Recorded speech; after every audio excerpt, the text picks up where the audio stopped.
If you're watching this presentation, then you're probably one of the thousands of home care owners working to navigate the new regulatory changes in home health care. Hello and welcome. I'm Robin Krupa, President of Stat Home Care Consultants and a certified CHAP surveyor.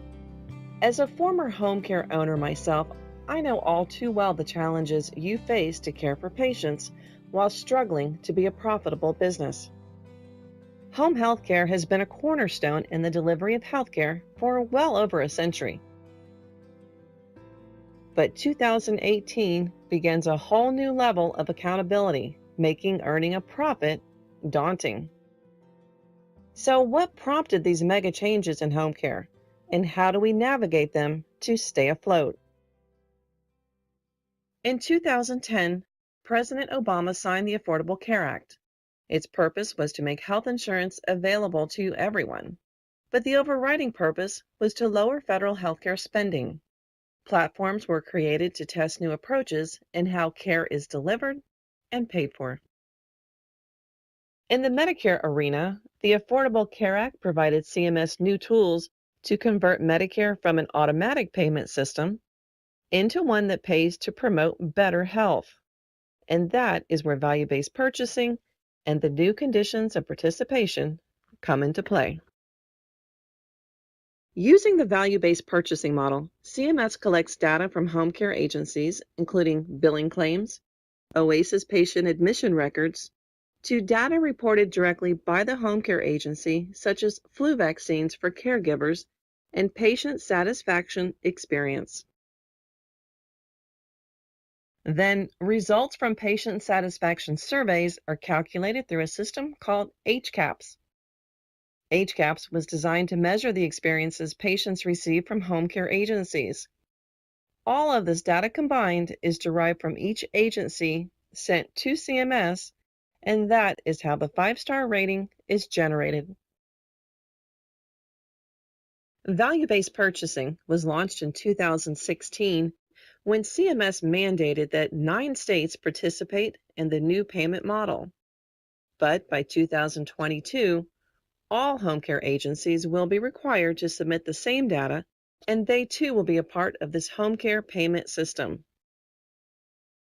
The goal is to provide patients public information through a 5-star rating system, 1 being the lowest and 5 being the best. Payments to agencies in these pilot states begins in 2018 with a maximum cap of 3%. By 2022, that number rises to 8%. It could be in rewards or it could be in penalties. This reimbursement structure pays based on data from the previous year, so everyone needs to be implementing these new measures now. Because your 5-star rating determines the Medicare reimbursement percentage you'll receive, understanding the 20 measures CMS uses to calculate your score is crucial. This score will determine the fate of your agency. So be one of the winners and start to prepare now. So to recap, the Affordable Care Act, value-based purchasing, and HCAHPS all work together to create a system that provides incentives for demonstrating and proving quality care through a 5-star rating system. To support these initiatives, CMS has yet taken another step and has modernized the home health agency's conditions of participation.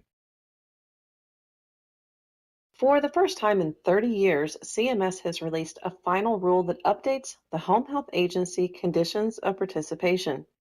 These changes in operating standards are an integral part of CMS's effort to improve the quality of patient care. Surveyors will be analyzing the QAPI program you have in place, since quality is the main focus. Based on these revised standards, specific policies and procedures will need to be amended, also job descriptions, qualifications, and certain forms. The updates must be in place by January 13, 2018, and that is for all home health agencies in the U.S., not just the 9 pilot states undergoing value-based purchasing. So, are you feeling overwhelmed? Are all your ducks in a row? If not, no worries. Most of the challenges you're going to face in 2018 and beyond can be resolved just by clicking on our website in the YouTube description below. We've done all the work for you to ensure you are survey ready because you will be seeing them in the near future. So, what does a decade of change mean to the future of home health care? Will small home care businesses survive all these new regulations? The answer is yes. To ensure you receive the highest 5-star rating, allow consultants to lay the groundwork for you, then strategize and implement. You can also incorporate CHAP-approved mock surveys, and to ensure you're meeting all the requirements for both state and federal regulations, outsource your quarterly QAPI reviews so you have an objective viewpoint.